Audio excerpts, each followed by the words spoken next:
My question is, where do you suggest we go from here, and how?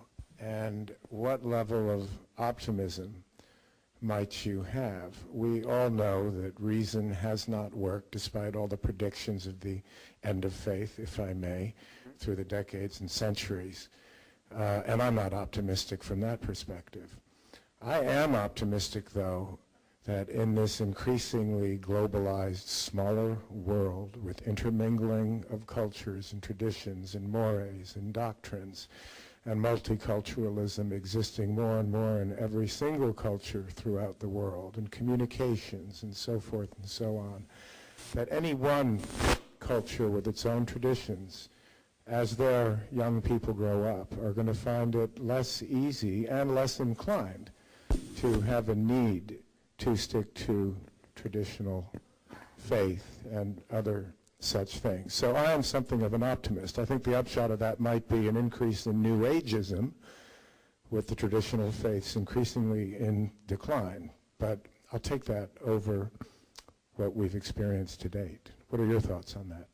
Yeah, well, I share that optimism. I mean, it's hard to say that I'm an optimist. I don't see this happening as quickly as it needs to. But yeah, we have a choice between conversation and violence, ultimately. I mean, when push comes to shove, when things really matter, we can either talk to each other, negotiate, or we have to pull out the guns or rockets.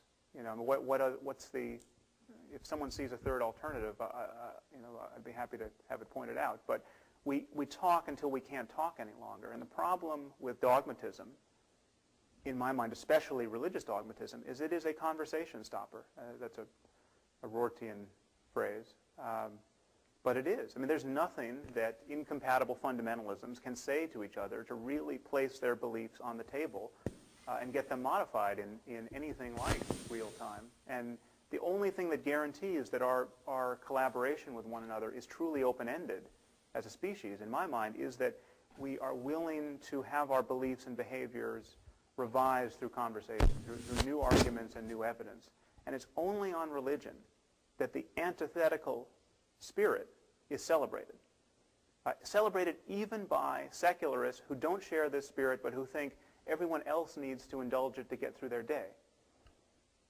And that's really what I see as the purpose of a meeting like this, that we thrash this out until there's no longer really doubt on our side that we have a problem here, that we have a war of ideas that needs to be won. And the question is how to win it.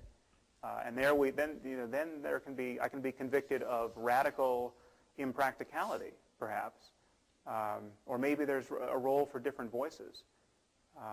So I don't know if that addresses the center of your question, but I don't have a program apart from making noises at the appropriate moment and funding those noises and funding dissent.